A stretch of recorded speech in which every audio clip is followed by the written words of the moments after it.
Hi everybody. As promised, I'll show you the little Tilda.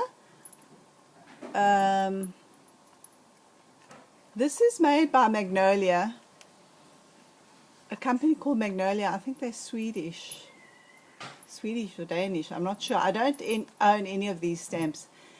But what happened in the summer when I was at my father-in-law's home, there was like a challenge on Facebook to submit a Christmas project to their company so that they could put it in their magazine for Christmas. And I got a bit carried away and I sent an email to my friend Christina, and I know she has a lot of them.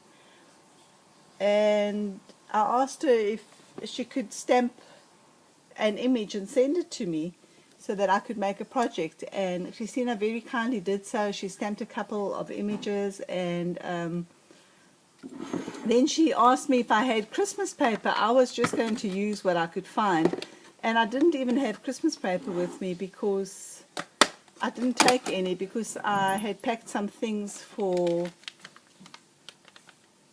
our holiday home. And she sent me this little package of stuff besides that trim. That trim was a freebie from Miss Garden Grove.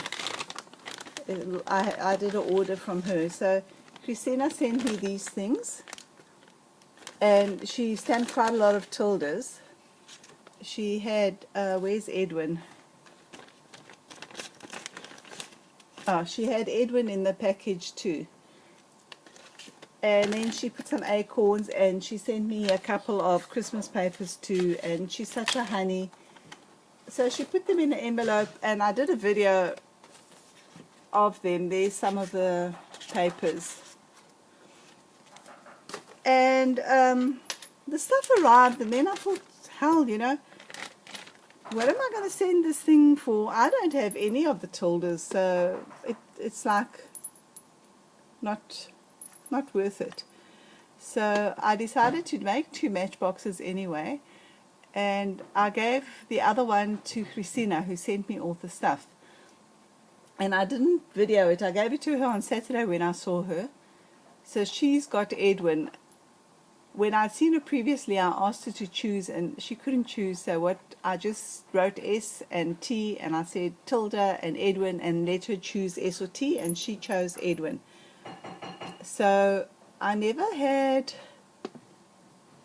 my coloring. I don't own Copics.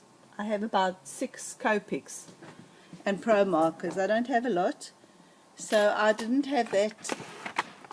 I didn't have anything to color them with, and I usually color my images with my Tombow watercolor pens, with these, because we find these in Greece. So I have a lot of these, and then I've got a couple of distress markers. So I don't have, the only alcohol inks I've got are the ones in bottles. And I see this is what irritates me about these distress markers. They lose their lids. Sorry, let me just quickly close it, seeing that I saw it. Anyway, so I used this, and I found my little water brush, and I used Neo Colors. They're water-soluble crayons. They're almost like waxies. They do have a little bit of wax in them. I use them on my art journals. If you want to write over them with a pen, though, you can't because of the wax, unless you seal it. So that's what I use to color my little image. And then I lined the box. Oh my God, it's stuck now.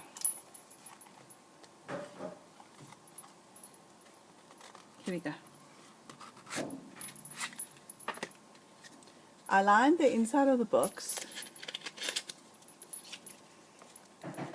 See? And then afterwards I decided I'd paint it gold, and that's why it's sticking, because I used this, the Pearlex, and some water. My Pearlex is dried. I'm really upset. My Pearlex and my dabbers have all dried. So I used that to paint the box, and it expanded. So that's why it won't come in and out very easily. This little thingy here is from the fishing shop. There was a girl on YouTube showing them, And what's so nice about them is your little box can turn 360 degrees because it has a little bearing in there. So that's what I use for the top. And then the bottom I just used a little jump ring, a little ring with a piece of wire and a bell and a pearl. And then on the box I used some of the papers that Christina sent me. That's Webster's pages. That is a filigree from Miss Garden Grove. That little gift is just 2 pieces of chipboard that I put together and covered so it can look like a gift. That little bling there is one of my charms that I make with beads. And then she has a little doily behind her. And then I coloured the back of her so you could see her hat. So that's the Matchbox. When I see Christine again, I'll ask her to bring Edwin around so I can show him to you. You can see I've used the same trim on the top and little sequins and a bit of lace at the bottom. If you look at my blog, which is I'm Zeffy and I love to scrap, I had some photos of them on my desk while I was busy making them. So you can go and pop over there and have a look. Okay ladies, that's it for now. Keep well.